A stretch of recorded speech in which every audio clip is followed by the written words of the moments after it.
je vois des CV qui sont partagés.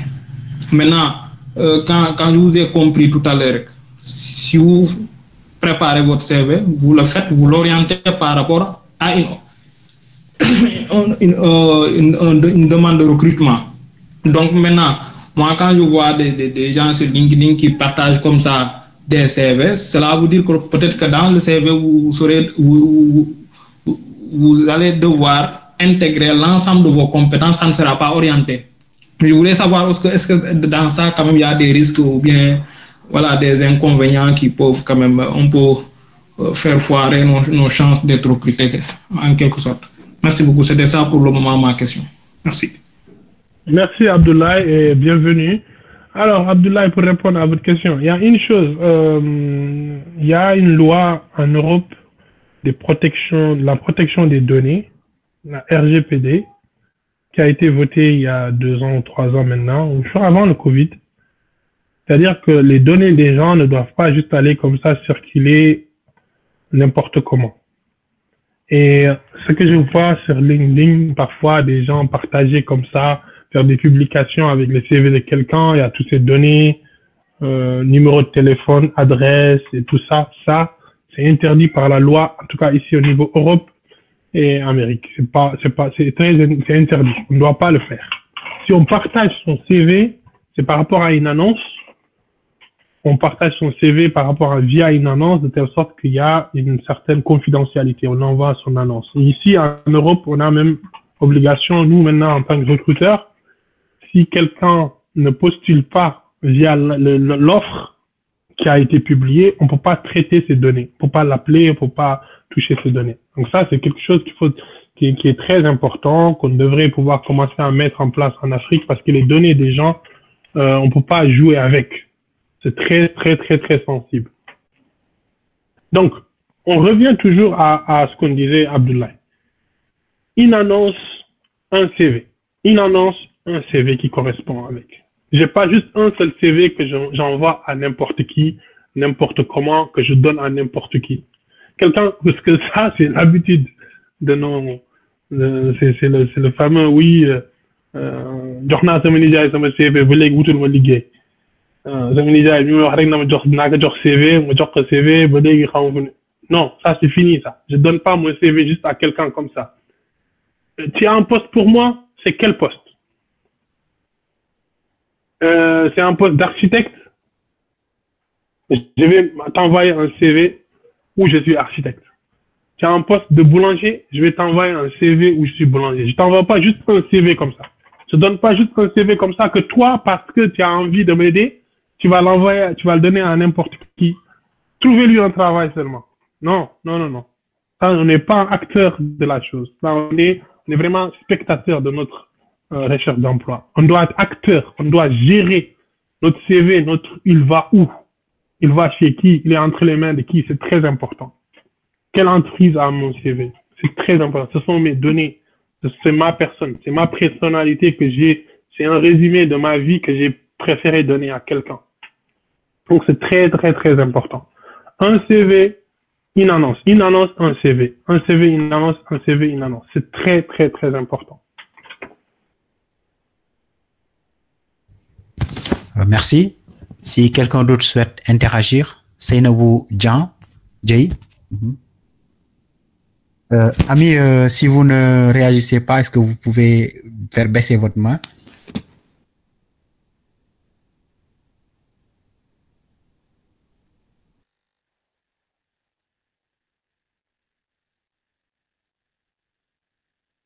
Seynabou, vous avez la parole.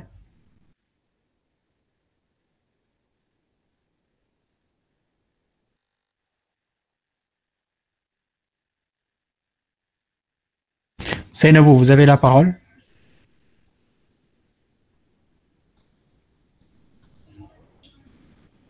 Ah, ça c'est le grand Modou Sarr. Allez-y, Modou, vous avez la parole. Oui, bonsoir. Ahmed Babacar Sarr. Ouais. Bonsoir à tous et merci M. Kébé pour la brillante présentation. J'ai pris le train en mars, mais c'est tellement clair que c'est très facile donc de de se retrouver dans ce qui se dit. Et puisque c'est devenu en tout cas une routine de tout un chacun, à un certain niveau, en tout cas, voilà, on est à ce stade à vouloir coûte que coûte décrocher quelque chose et voilà, souvent on essaye d'emprunter toutes les issues possibles. Voilà, mais si je voulais poser une question en rapport donc des années de formation, par exemple, c'est-à-dire il y a le diplôme master, c'est obtenu en 5e année master 2, il y a la licence ensuite, il y a le baccalauréat, mais est-ce que c'est quoi l'entrée? Est-ce que c'est nécessaire de mettre licence 1, licence 2? Des trucs comme ça, les années intermédiaires qui n'ont d'ailleurs même pas, donc voilà, des années sanctionnées par un diplôme. Et d'autre part, peut-être l'autre question, ça va aller donc du côté des éléments divers là, comment ça s'appelle, les vies associatives, c'est quoi aussi l'impact que ça peut donner pour un CV, quoi, quand on cherche à le valoriser vraiment. Merci. Merci beaucoup, grand Modoussa. Alors, pour répondre à ça, tout ce qui est formation, vraiment, comme je disais tout le temps, et je le répète, c'est par rapport à l'annonce. Si dans l'annonce, on demande un master 2, on me dire 5 ans, je vais mettre mes master 2, ou bien je vais mettre un diplôme d'ingénieur équivalent, ou bien, comment on appelle ça, un MBA ou autre, qui va être équivalent à ce Bac plus 5. Souvent, ils mettent Bac plus 5 ou bachelor équivalent. Comme vous l'avez dit, il y a certaines choses comme le brevet du collège, ou bien la licence 1, licence 2. Si on n'a que ça, si on n'a pas validé le bachelor, donc la licence 3, bah on met ce qu'on a. C'est ça. Hein? On met que ça. Mais si on a un bachelor ou on a une licence, on met la licence. C'est beaucoup plus, comme tu l'as dit, une validation d'un diplôme. En master, on a une master. Avant, on tombe encore sur des gens qui ont des diplômes avant le système LMDE, qui ont des 2, qui ont et autres. Bah, ils vont le mettre parce que c'est ce qu'ils ont. Maintenant, s'ils ont l'équivalent, ils vont mettre Bac plus 2, Bac plus 4 et Bac plus 5. Donc, vraiment, ça dépend de l'annonce pour répondre à cette question-là. Et à la deuxième question, j'oublie la deuxième question. Les divers, la vie associative de la personne. Exactement. Tout ce qui est divers, ça, c'est très important. C'est très important par rapport à l'annonce. Toujours par rapport à l'annonce. Si mes activités diverses ont une relation, ne serait-ce que minime, par rapport à l'annonce que je réponds, le poste que je réponds, je le mets. Si dans mon annonce, on cherche des gens, par exemple, l'esprit d'équipe, travail, collaboration d'équipe, nanani, nanana, alors que moi je suis tennisman, ou bien je fais la marche solitaire ou autre, je vais pas le mettre comme annonce. Là, ça va montrer quelqu'un, en tout cas un cliché de quelqu'un qui est plutôt perso, qui ne partage pas. D'accord? Si je suis quelqu'un qui va aller faire du volontariat, médecin du monde, aider des gens, faire du scoutisme et autres, et qu'on cherche des gens qui ont l'esprit d'équipe, ou bien quelqu'un qui fait du basketball, ou football ou autre, on est l'esprit d'équipe, c'est là, ça lui parle. Et pour la petite anecdote, j'étais en Suisse et on recrutait pour un poste d'ingénieur informatique. Et il y a un candidat qui a postulé, il était bon et tout, il a mis plongée dans ses activités diverses. Et le manager, quand j'ai présenté au manager, le manager dit « Ah oui, c'est bien, et puis on a une passion en commun et tout. Moi, je suis maître plongeur et tout. » Je dis « Ah ouais ?» Il me dit « Oui, lui, il est maître plongeur. » Le manager dit qu'il est maître plongeur. Et puis, on reçoit le candidat. Et puis, on fait l'entretien. Il était bon. Heureusement qu'il était bon. Parce qu'à un moment donné, le manager vient sur le sujet de la plongée, quoi. Et puis là, il lui parle des choses techniques. par rapport à la plongée. La plongée, ce n'est pas la natation, c'est quelque chose de différent. Et là, le candidat il buguait, il n'avait pas de réponse.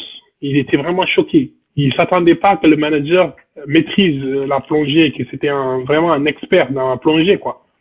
Et là, il était tout en sueur. Le gars, le manager a préféré abréger l'entretien. Mais à la fin, il m'a dit, si je l'avais posé que cette question au départ, je n'allais pas le retenir, alors que c'est un bon informaticien. Mais il a menti sur ces trucs divers. Il avait juste commencé à être initié au plongée et il a mis qu'il était plongeur et tout. Non. Il faut mettre les choses, d'ailleurs, c'est pour toujours dire qu'il faut mettre les choses qu'on fait vraiment et ou bien les choses qui sont en relation avec le poste, qui font sens avec le poste qu'on recherche. Allah alam. Merci. Vu que la réunion... Hein? Excuse, c'est bien, hein? C'est vraiment des éléments. Maintenant, on peut revenir sur les années donc, de la formation. C'est comme si, on peut nuancer, il y a une partie déjà répondue, mais je voulais juste dire, par exemple, moi je suis ingénieur, donc j'ai déjà le diplôme de master Bac plus 5. Maintenant, est-ce que dans la rédaction du CV, pour aérer, pour ne pas trop mettre de la littérature, parce que je me dis, si j'ai par exemple la licence, bien évidemment, ça veut dire que j'ai eu mon bac et j'ai peut-être le bac, c'est un diplôme à base, ça veut dire si je valide la licence 3, ça veut dire que j'ai validé la licence 1 et la licence 2. Maintenant, dans la rédaction, dans le contenu, est-ce que les années de formation, là, j'ai besoin de mettre licence 1 et licence 2, d'autant plus que ce n'est pas des années sanctionnées par un diplôme. Je fais souvent un pas, bac S2, licence 3, parce que, par exemple, tu peux obtenir 2 licences. J'ai une licence physique-chimie, j'ai une licence en géotechnique, ensuite j'ai le diplôme d'ingénieur de conception en géotechnique. Et aussi éviter de mettre master 1 et aller directement à l'autre année. C'était un peu une question allant dans ce sens. Eh ben, je suis parfaitement d'accord avec vous, M. Sarr. Parfaitement d'accord. À 100%. Il faut faire ça comme ça. Faut pas c'est comme vous l'avez dit, c'est de la littérature.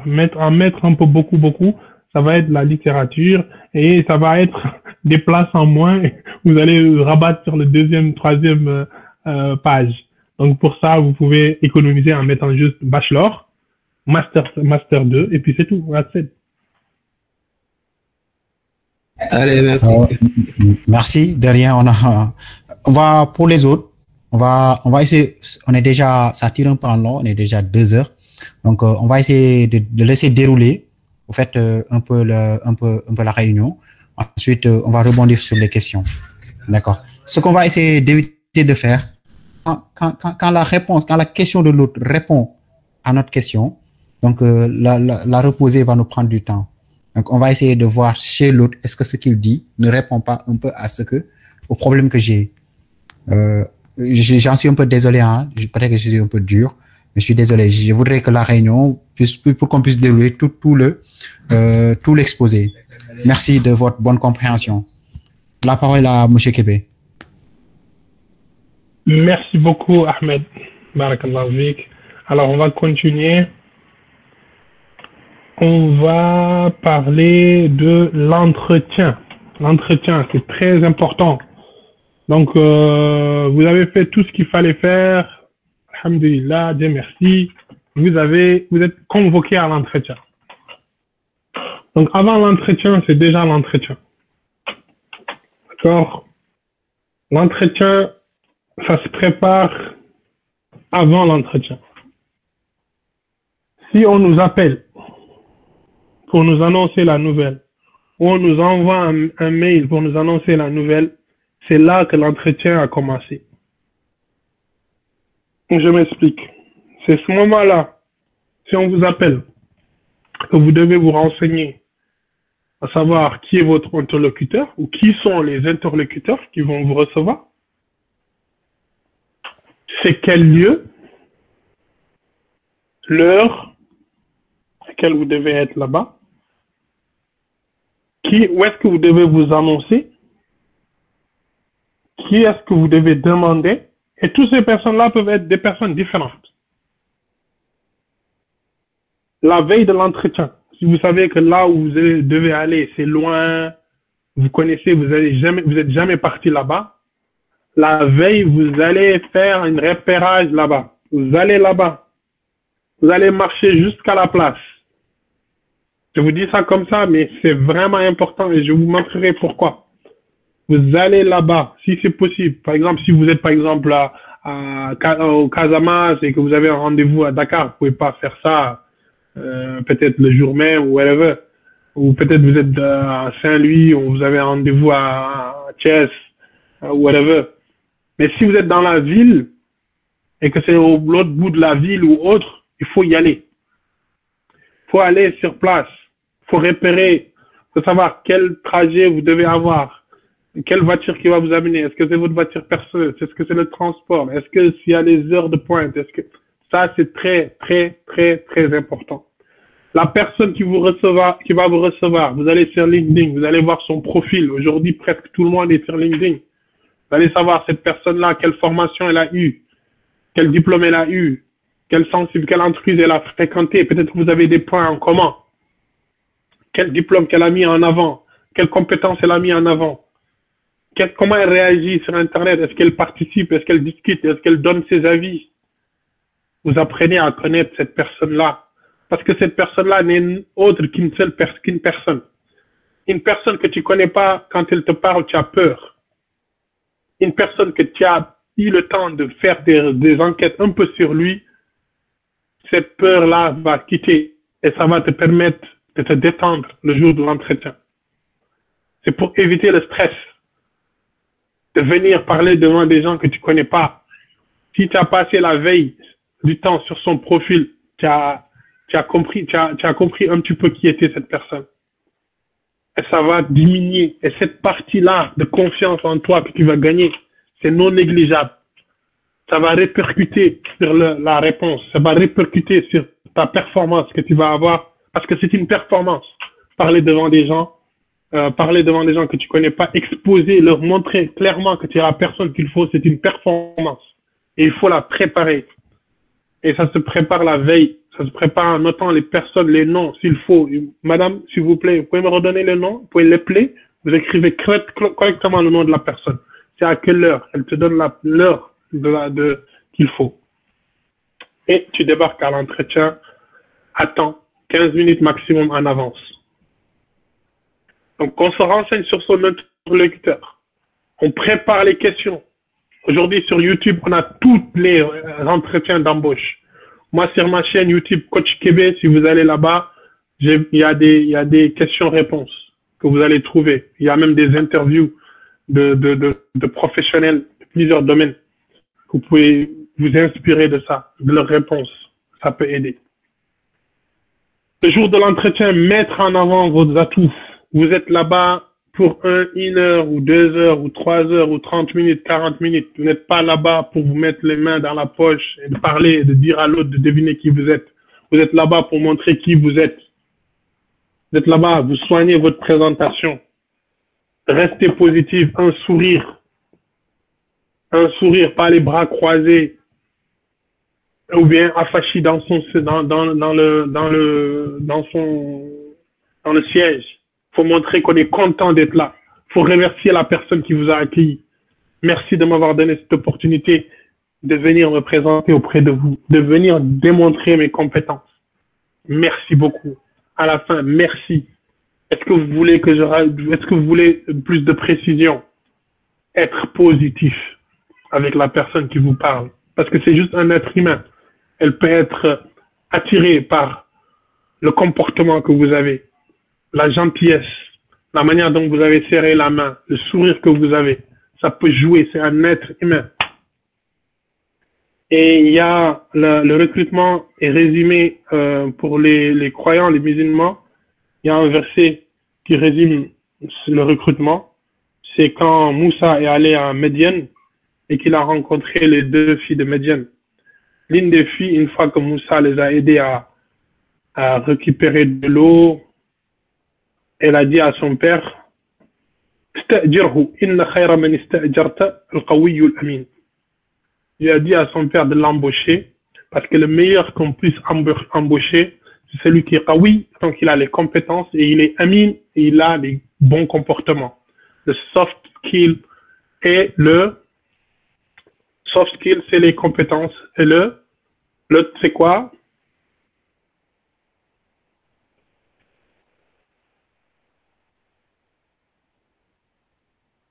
Donc la question, elle est posée à vous.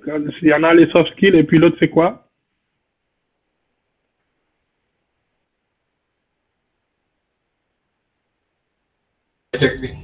Pardon, vous voyez un peu revenir sur l'explication de Moussa et de Souaïbou. Donc Moussa, quand la fille de Chouaïb, elle a dit à son père, Rabbi inna khayra man ista'jarta al-qawi al-amin. Elle a dit de l'embaucher parce que le meilleur que tu puisses embaucher est celui qui est qawi, donc compétence ici en parlant de qawi, parce que Moussa était fort, il a puisé l'eau tout seul, il a pu abreuver les animaux et puis donner de l'eau à ses dames.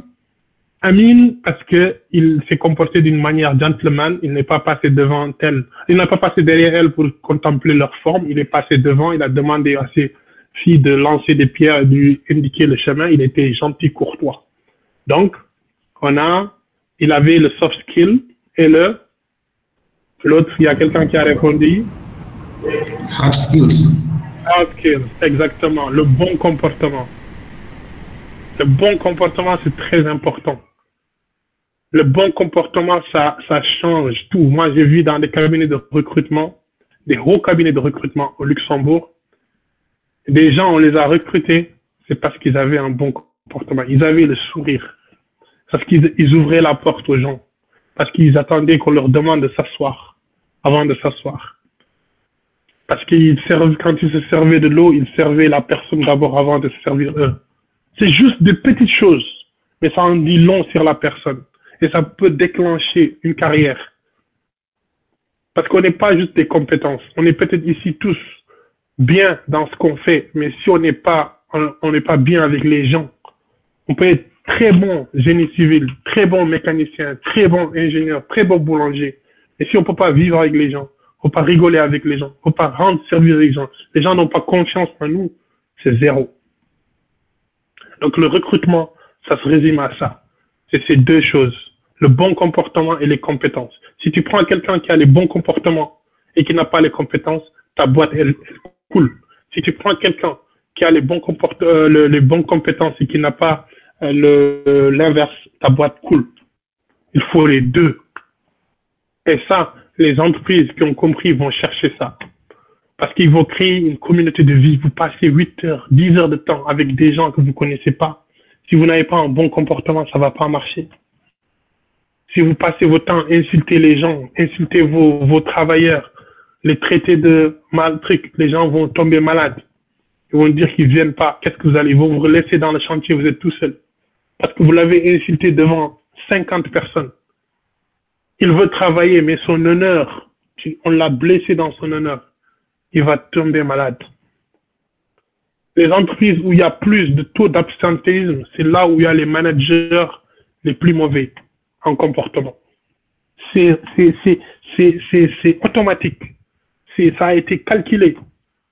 Là où le management prend en compte la vie des gens, que c'est des êtres humains, qu'il faut les respecter, qui sont dignes, qui ont droit à être payés comme il faut, qui ont droit à être parlé comme il faut, qui ont droit à avoir des moments de faiblesse, qui ont droit à avoir peut-être perdu leurs parents, perdu leurs femmes, perdu des choses, où le directeur est là, il est avec eux, le manager est là, le superviseur est là avec eux. Ces personnes-là peuvent donner leur vie pour l'entreprise. Et l'inverse, où on incite les gens, on leur prend pour des moins que rien, on les crie dessus. C'est là où les gens, dès qu'il va y avoir un petit problème, tout le monde va quitter le navire. Ils vont te laisser là-bas avec ton problème. Donc tout ça pour résumer que c'est une relation humaine. Le recrutement, c'est des relations humaines. Et ce verset-là du Coran résume tout ça. Wallahu ala alam. Assalamu alaikum wa rahmatullahi wa barakatuh. Merci, M. Kébé. Merci. C'est vraiment un honneur. Et vous êtes quelqu'un de très pieux. Donc, durant tout le webinaire, vous avez montré cet aspect important de la religion dans votre vie. C'est extraordinaire. Donc, pour essayer de résumer un peu, donc 3 parties ont été développées dans ce webinaire. D'abord, c'est l'accroche. Le CV, c'est l'accroche du recruteur. LinkedIn, c'est l'intérêt de lui montrer qui on est en profondeur pour venir à notre rencontre. Et la 3e partie, c'est l'entretien. L'entretien, là où l'autre n'a pas à deviner qui l'on est, mais c'est à nous de lui montrer qui on est et qu'est-ce que l'on possède et quelle valeur ajoutée supplémentaire on peut apporter à l'entreprise. D'accord. Et en dernier, ça a été des conseils où l'autre doit montrer qu'il va passer 8 heures par jour, 40 heures par semaine, c'est-à-dire les plus beaux moments de sa vie dans une entreprise. Donc, il a à tout faire pour donner le meilleur de lui-même et être en bonne relation avec tout le monde. Donc, si vous avez des questions, pour ceux qui ont levé la main, Ange qui a levé la main, donc je vous donne la parole. Alors, oui, bon, moi, ma question, c'est par rapport aux candidatures spontanées. Je voulais savoir si, bon, elles sont valables. Est-ce que vraiment, après les recruteurs, ils repartent voir dans leur base de données les candidatures spontanées pour recruter là-dedans? Et aussi, je voulais savoir, bon, en Afrique, est-ce que les entreprises ne privilégient pas plus la candidature physique, genre, c'est-à-dire que tu imprimes tes documents et tu pars directement à l'entreprise de poser que les candidatures en ligne. Parce que, bon, j'ai remarqué d'expérience que quand tu essaies en ligne, c'est très compliqué d'avoir même un retour par rapport à quand tu le poses en physique. Je voulais savoir si c'était juste de propre à mon expérience générale. Et aussi, les sociétés de placement, on en voit beaucoup qui souvent recrutent pour des entreprises. Maintenant, comment on peut passer par elles pour peut-être avoir une première opportunité, genre un stage comme ça? La dernière question sur LinkedIn, il est préférable de contacter le manager ou le responsable ressources humaines. C'est tout. Merci. Alors, Ange, pour répondre à votre question, je vais vous faire une petite démonstration pour les postulations spontanées. Alors, sur LinkedIn, je vais vous montrer quelque chose. Je ne sais pas si vous le faites déjà. Je pense que peut-être que vous le faites déjà. Donc, aujourd'hui, il y a l'opportunité de faire une postulation via un site internet, une annonce et autres. Sur LinkedIn, on a l'opportunité de faire ça. Et c'est mieux. Et c'est une manière beaucoup plus efficace. Donnez-moi un nom. Quelqu'un n'a qu'à ouvrir son micro et me donner le nom d'une entreprise dans laquelle il rêverait travailler. Mota Edge. Moto? T-A. Attendez, combien? T-A. M-O-T-A-E-N-G-I-L.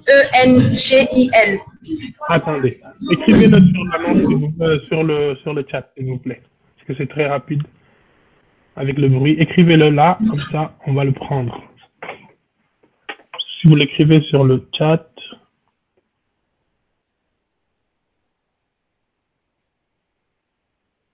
Vous pouvez l'écrire sur le chat, s'il vous plaît.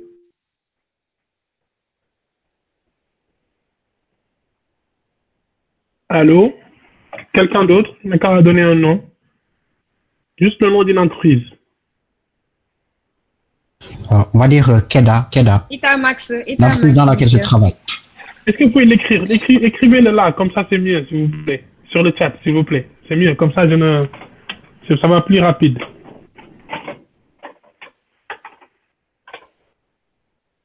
Alors, Itamax. Alors, on va partir Itamax. On va Itamax. On va aller là. On va taper Itamax.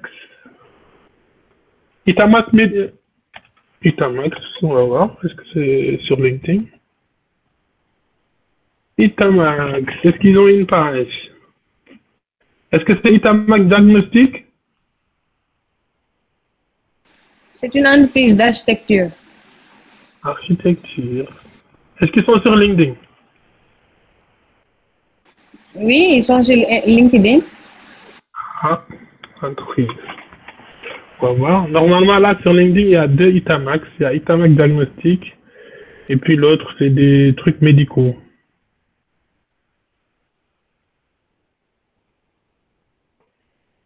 Bon, on va prendre un autre. On va prendre CSC Immobilier. Alors...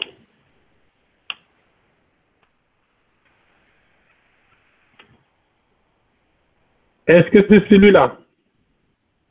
CSC Immobilier Dakar. Donc là, on a une entreprise, d'accord? CSC Immobilier. Je vais rentrer dedans. Je veux postuler chez eux. Cette entreprise m'intéresse beaucoup. Qu'est-ce que je fais d'abord? Je les suis. C'est la première chose. Je leur donne un abonné de plus. Il y a les 1034 abonnés de cette entreprise.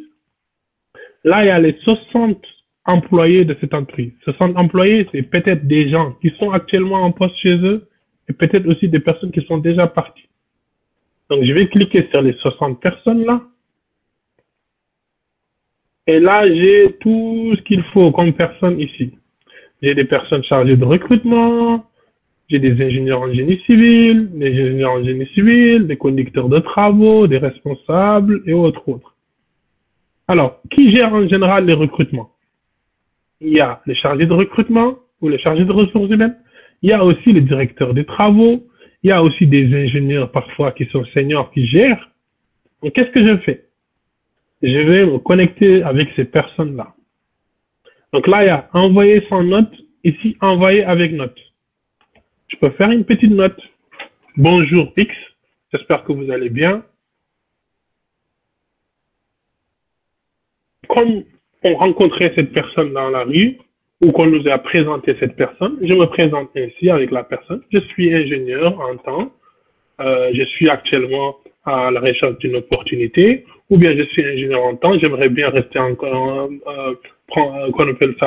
en contact avec vous, échanger avec vous sur notre domaine en commun qui est l'ingénierie, whatever. J'ai un lien avec cette personne. Le directeur des ressources humaines, je vais lui dire directement, je suis ingénieur tel, je viens d'être diplômé depuis tant d'années, telle année, voilà, si vous êtes à la recherche d'une opportunité, je suis actuellement à la recherche, je suis à l'écoute du marché, si jamais vous avez des opportunités qui s'ouvrent dans votre entreprise, je suis à l'écoute. Là, si c'est un recruteur qui est correct, un assistant ressources humaines qui est correct, vous lui rendez un fier service. Parce que lui, s'il sait qu'il a un ingénieur qu'il a approché, avec qui il est en contact, demain, s'il veut recruter cet ingénieur, ça va beaucoup plus vite que s'il faut qu'il mette une annonce, qu'il attende que les gens répondent à l'annonce et qu'il va aller trier les gens qui sont là-bas et que ça va lui prendre du temps. Mais s'il est connecté avec vous, premier réflexe, moi en tout cas, quand je recrute, premier réflexe que je fais, je cherche un mécanicien, je tape mécanicien, ici, je tape mécanicien,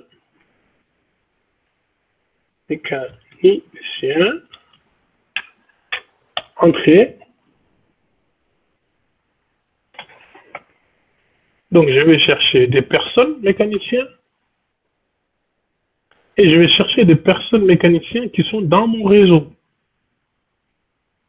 Je vais vous montrer, je vais être là, relation, je vais regarder toutes les personnes avec qui je suis connecté. Et donc là, j'ai 48 personnes mécaniciens qui sont dans mon réseau. Maintenant, je vais chercher peut-être des personnes qui sont en France. Et là, je me retrouve avec 19 personnes mécaniciens en France. Et donc, ils sont dans mon réseau. C'est-à-dire que si je leur envoie un message, je suis déjà connecté avec eux, j'ai peut-être déjà eu une interaction ou pas avec eux. Ça va être beaucoup plus simple de de parler avec ces personnes, de les recruter, que d'aller poster une annonce, attendre qu'il y ait des gens qui viennent. Et donc là, déjà, j'ai fait quelque chose de proactif. Je n'ai pas juste envoyé un CV dans la mer, comme on faisait avant. On vient, on envoie un CV comme ça dans une entreprise. Non, là, j'ai ciblé l'entreprise. C'est cette entreprise-là que je veux là où je veux travailler, c'est mon entreprise de rêve. J'ai ciblé les personnes décisionnaires de cette entreprise. Peut-être que même je peux cibler le CEO, le fondateur de cette entreprise, me connecter avec lui s'il est sur LinkedIn. Pourquoi pas? Pourquoi je me limiterais? C'est une personne comme une autre qui est connectée ici. Sinon, s'il ne voulait pas que son nom soit ici, il n'allait pas le mettre ici. Et donc, je vais me connecter avec lui, mais je vais lui envoyer une note de présentation, qui je suis. Il y a le directeur de ressources humaines qui est là. Je vais me connecter avec lui et je lui envoie une note. Est-ce que vous voyez ce que je veux dire? Là, c'est une manière de vous connecter d'une manière proactive, de postuler d'une manière proactive. Et vous agrandissez votre réseau de personnes qui peuvent influer dans votre domaine. Est-ce que vous m'avez compris?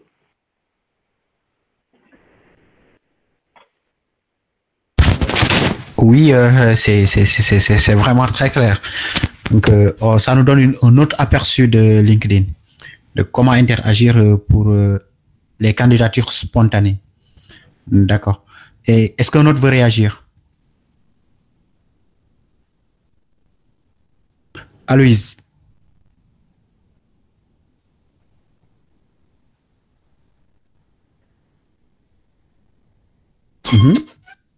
Voilà. Bon, tout d'abord, je voudrais vraiment présenter mes plates d'excuses par rapport au désagrément que j'ai causé tout au début de la séance. J'étais en déplacement et par inattention, j'ai activé mon micro et ainsi que la caméra plutôt. Alors, j'avais une question que j'avais en tête depuis le début de la séance et que je ne pouvais pas poser à cause du bruit, vu que je suis à la maison. Donc, je voudrais savoir, pour quelqu'un qui est sous contrat, quand il voudra en fait déposer son CV quelque part, est-ce qu'il va mentionner là-dedans s'il est toujours en contrat ou bien qu'est-ce qu'il va mettre? C'était ça en fait ma question. Alors, comme le disent les Wolofs, couillot de sakat. Donc, c'est important de ne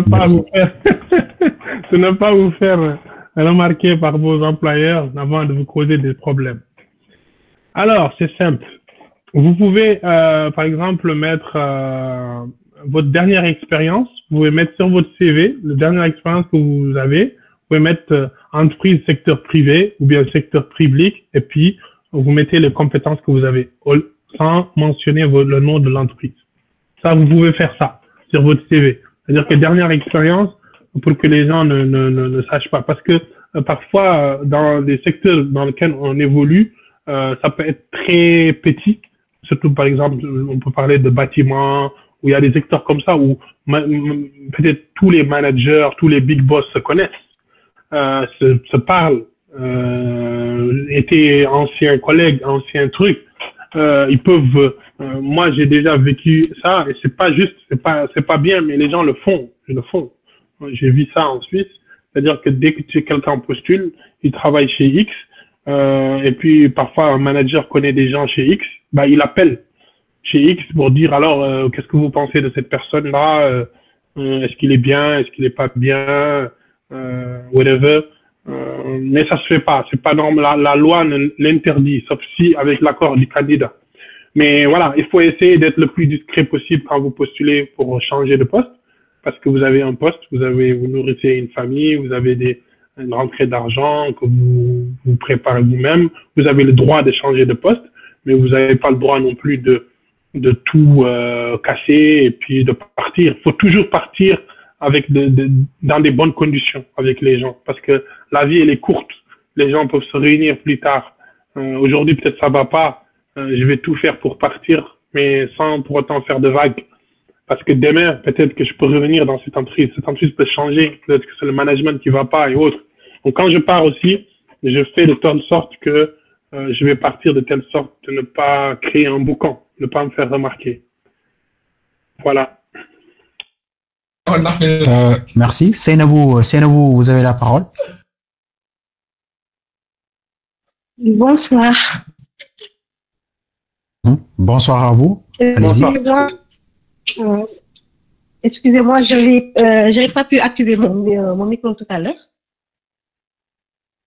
Donc, j'ai deux questions je vais revenir un peu sur le CV. Mais avant tout, je remercie M. Kébé.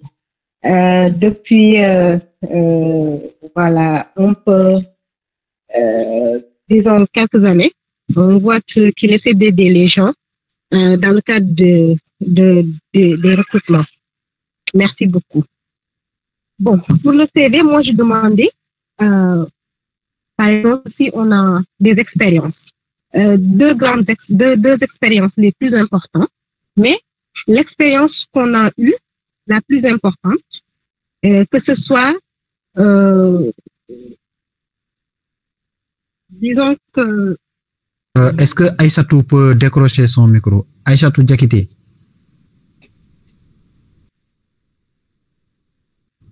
Aïcha, merci de déconnecter ton micro.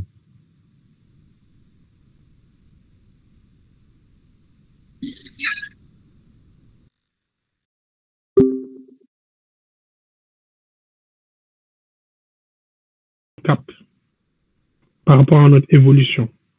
On aspire tous à évoluer, à faire d'autres choses qu'on ne faisait peut-être pas aujourd'hui.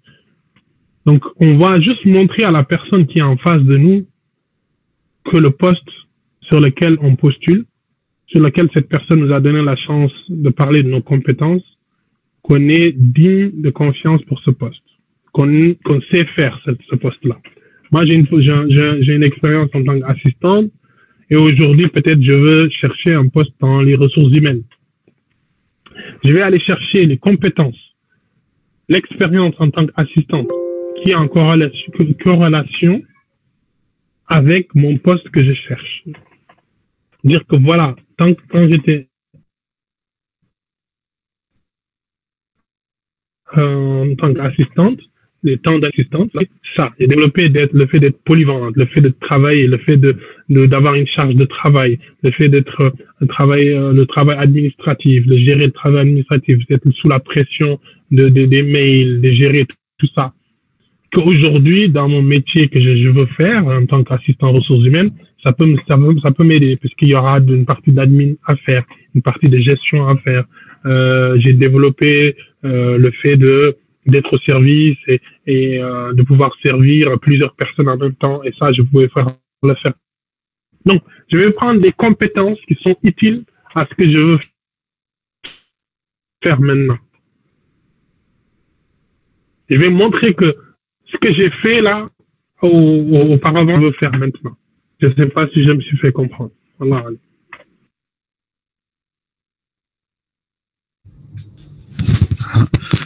Merci, ça a été très clair.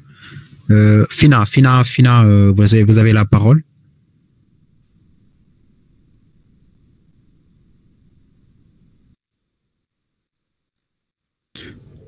Pape Samba peut prendre la parole vu que Fina n'est pas. Et bonsoir.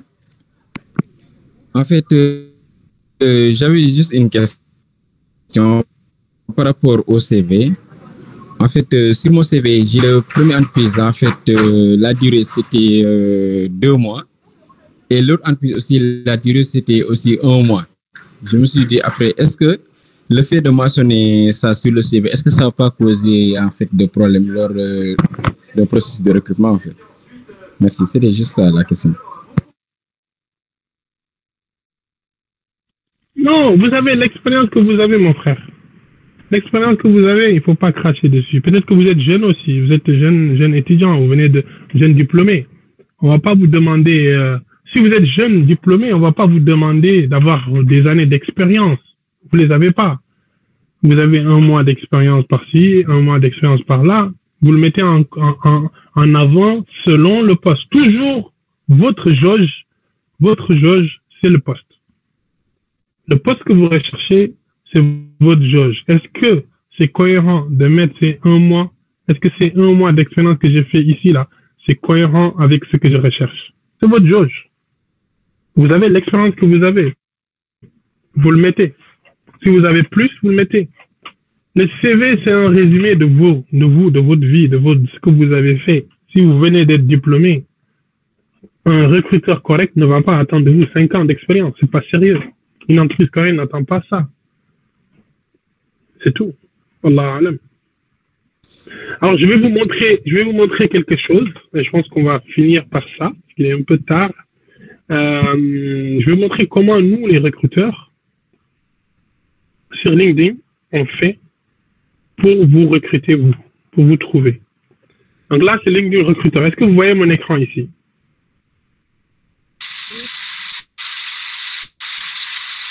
Est-ce que vous voyez Moussa Kébé, AMS?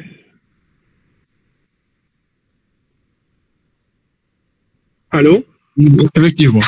Oui, ok. Donc, c'est ça le LinkedIn recruteur. Là, c'est le background de LinkedIn. C'est le côté sombre de LinkedIn.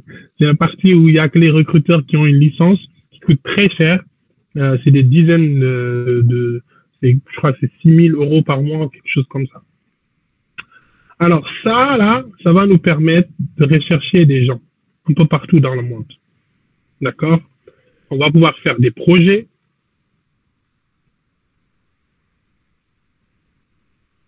Et dans les projets, par exemple, moi, actuellement, j'ai plusieurs projets ici, plusieurs postes que je recherche. Je recherche un ingénieur support technique, un support process clean.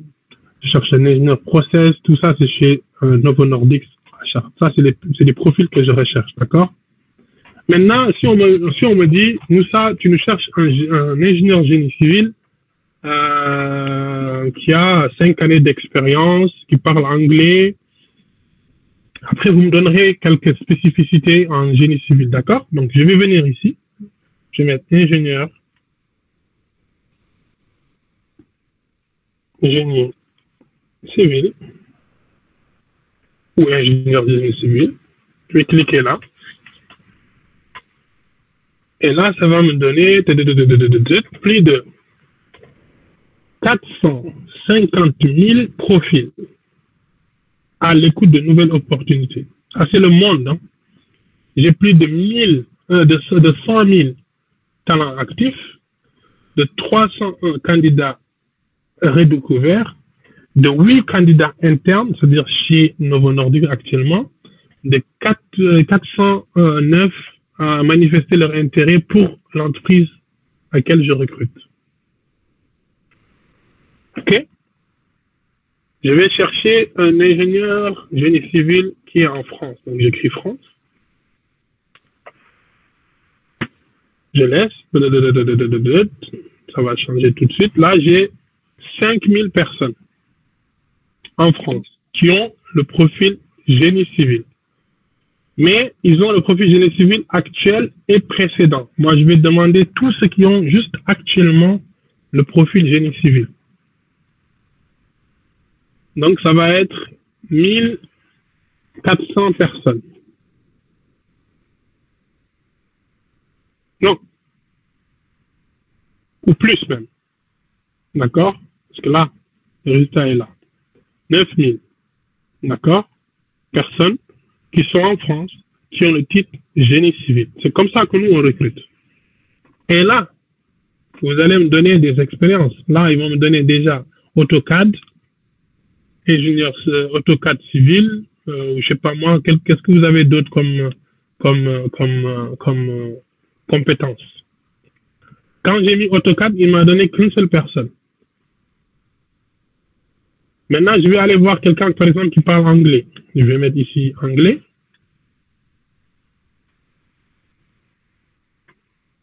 Je cherche quelqu'un qui fait génie civil et qui parle anglais. Mais seulement, j'ai mis juste anglais. Je n'ai pas mis le niveau d'anglais. Est-ce qu'il y a des notions, des compétences limitées, des compétences professionnelles, des capacités professionnelles complètes, ou bien quelqu'un de bilingue? On va commencer par bilingue, quelqu'un qui parle anglais couramment. Donc, j'ai 43 personnes qui ont le titre génie civil et qui parlent anglais couramment. Et je vais voir le diplôme. Pour les masters, j'ai 116. Pour les masters d'ingénieur, j'ai 69. Pour les maîtrises, high school, BTS, nanana. Parce qu'il y a des gens, parfois, ils ont juste un BTS, mais ils ont évolué dans leur carrière et ils sont devenus ingénieurs. Donc, je vais regarder tous ceux qui ont un master d'ingénierie. Donc, j'ai 69 personnes qui ont le titre ingénieur, qui sont en France, qui parlent anglais couramment et qui ont un master d'ingénierie. Donc là, maintenant, j'ai les mots-clés. Je peux rajouter quel secteur? Secteur, par exemple, travaux publics ou quelque chose comme ça. Travaux routiers, transport, travaux aériens. Je vais mettre travaux routiers, le fret. J'ai qu'un seul ingénieur de travaux. Et si je mets, par exemple, bâtiment,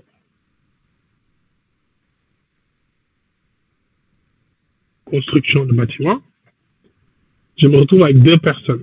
Il y a un étudiant et une autre personne qui est ingénieur généraliste, qui est en France, qui est à l'écoute du marché, qui est tout de suite prêt à travailler et qui parle anglais correctement et autres.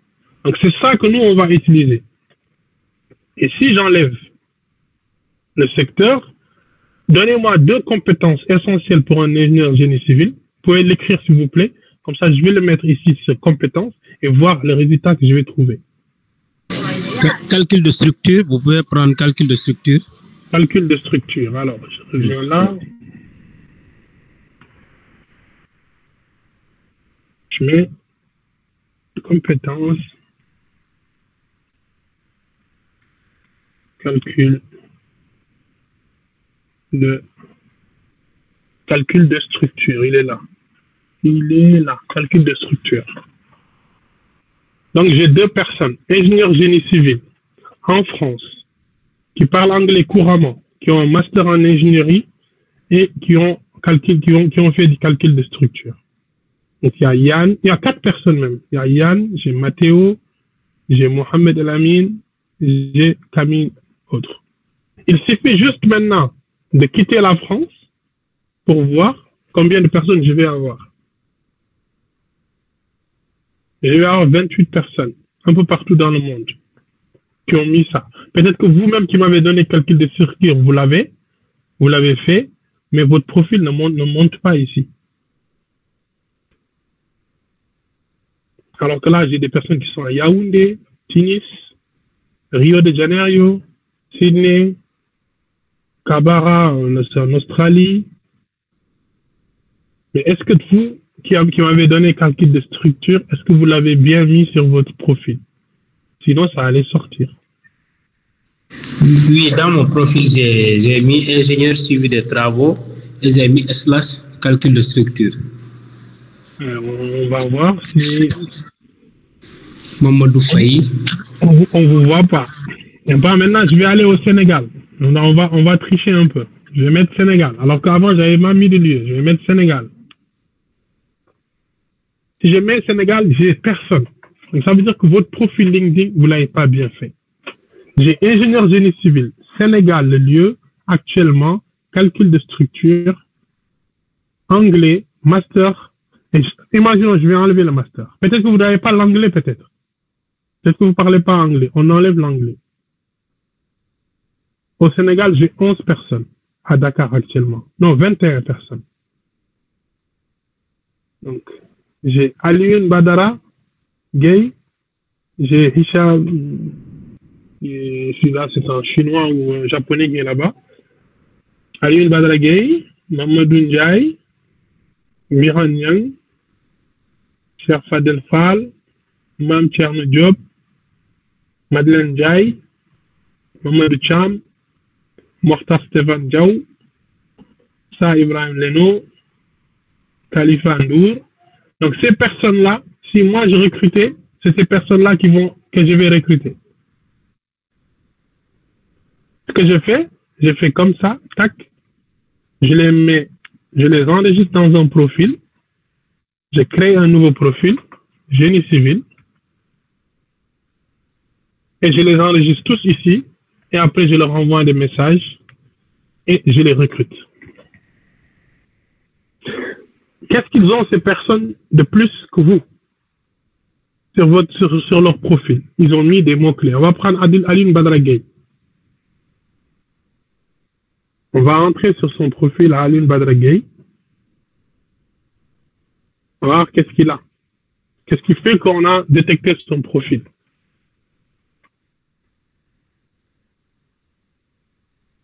Il a mis ingénieur génie civil.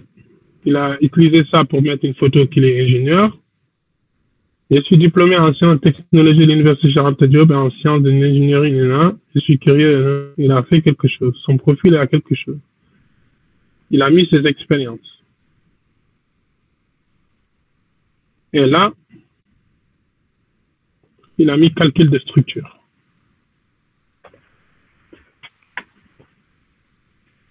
En compétence, il a mis calcul de structure. Donc lui, si on met calcul de structure, on va le trouver. Si on met ingénierie, on va le trouver. Si on met physique, si on met chimie, on va le trouver. Si on met AutoCAD, on va le trouver. Microsoft, on va le trouver. Construction, on va le trouver. Calcul, route, gestion de construction, béton, robot. Tout ce qu'on va mettre là, son nom va sortir. Et il va être recruté. Et on va dire, ah, Deysan, non, il a juste mis ce qu'il fallait faire sur son profil. Voilà comment on recrute. سبحانك اللهم وبحمدك أشهد أن لا إله إلا أنت أستغفرك وأتوب إليك سبحان ربك رب العزة عما يصفون السلام على المرسلين والحمد لله رب العالمين. Merci, on l'aura tous compris. Donc, la recherche d'emploi passe par la gestion de l'image de soi. D'abord par le CV, ensuite le profil LinkedIn pour confirmer la curiosité de l'employeur et ensuite l'entretien où on doit passer un test de personnalité, montrer à l'autre qu'on a un plus à lui apporter. Donc, nous remercions très grandement M. Moussa Kébé pour ce brillant exposé et ces éclaircissements qu'il a pu nous apporter et espérons que cela va nous servir dans le futur, à commencer par moi-même qui prends un même CV pour